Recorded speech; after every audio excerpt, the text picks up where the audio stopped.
જામનગરમાં નવરાત્રિને લઈને પોલીસે તૈયારી શરૂ કરી દીધી છે। પોલીસ વિભાગની મંજૂરી લઈ ગરબા આયોજકોએ સુરક્ષાને લઈ નિયમોનું પાલન કરવું પડશે। શાંતિપૂર્ણ માહોલમાં નવરાત્રિ પર્વ ઉજવાય તે માટે પોલીસ સજ્જ બની છે। નવરાત્રિમાં મહિલાઓને તેમના ઘર સુધી મૂકવા પોલીસ મદદ કરશે।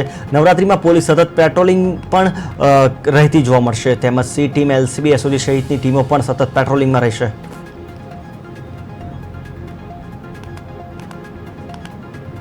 અને આ તૈયારીઓના ભાગરૂપે અમે જે દરેક પોલીસ સ્ટેશન છે અમે ક્યાં કઈ પાર્ટી પ્લોટમાં, કઈ હોટલમાં અને શહેરી જે આપણે જગ્યાએ જે ગરબાઓ થવાની છે આ માટે અમારી સી ટીમ, અમારી એલસીબીની ટીમ, અમારી એસઓજીની ટીમ, એ બધી અલગ અલગ જે ટીમ છે એ અલગ અલગ એરિયામાં અત્યારે વિઝિટ કરી રહી છે।